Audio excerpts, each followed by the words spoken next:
Tout le monde est en train de faire frire du chou-fleur après avoir vu cette idée géniale. Je commence par couper un chou-fleur entier. Il faut bien séparer les morceaux pour que le résultat final soit au top. Je mets tout ça dans un saladier. J'ai tout bien expliqué pour que tu n'aies aucun souci au moment de préparer.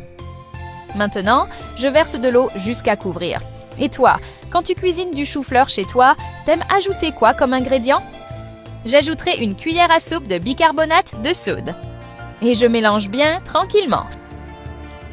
Ce qui est top avec cette recette, c'est qu'elle se prépare vite et avec peu d'ingrédients. C'est devenu une habitude chez moi et je suis sûre que ça va devenir la tienne aussi. Une fois bien mélangé, voilà ce que ça donne. Parfait. Dans une casserole, je mets 2 tasses d'eau. Tu vas voir, c'est hyper simple à faire. J'utilise une passoire pour cuire correctement le chou-fleur. Tu peux mettre tous les morceaux dedans. C'est tellement bon que ça va disparaître direct à la maison. Je couvre et je laisse cuire 10 minutes. Puis j'enlève l'excès d'eau. Dans un bol, je mets 4 cuillères à soupe de farine de blé. Tu vas voir comme ça a une super gueule à la fin. J'ajoute 1 cuillère à café de sel, 1 demi-cuillère de poivre, 1 cuillère de paprika, 1 demi-cuillère de poivre de Calabre et 2 cuillères de ail en poudre. Puis je mélange bien. Ensuite, j'ajoute 1 demi-tasse d'eau. À ce stade, il faut bien tout mélanger pour que ce soit homogène.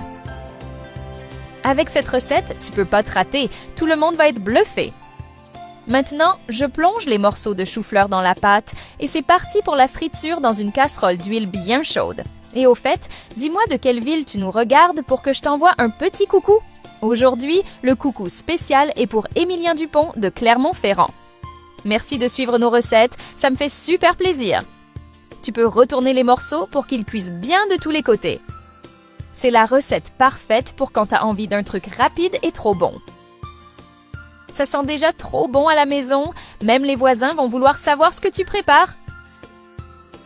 Une fois frit, tu peux égoutter l'excès d'huile et mettre les morceaux sur une assiette.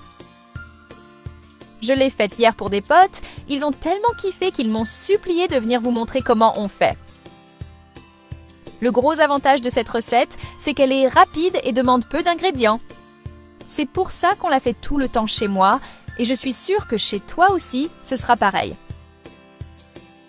Chaque ingrédient a été choisi pour le goût et les bons nutriments. Tu peux accompagner avec la sauce de ton choix,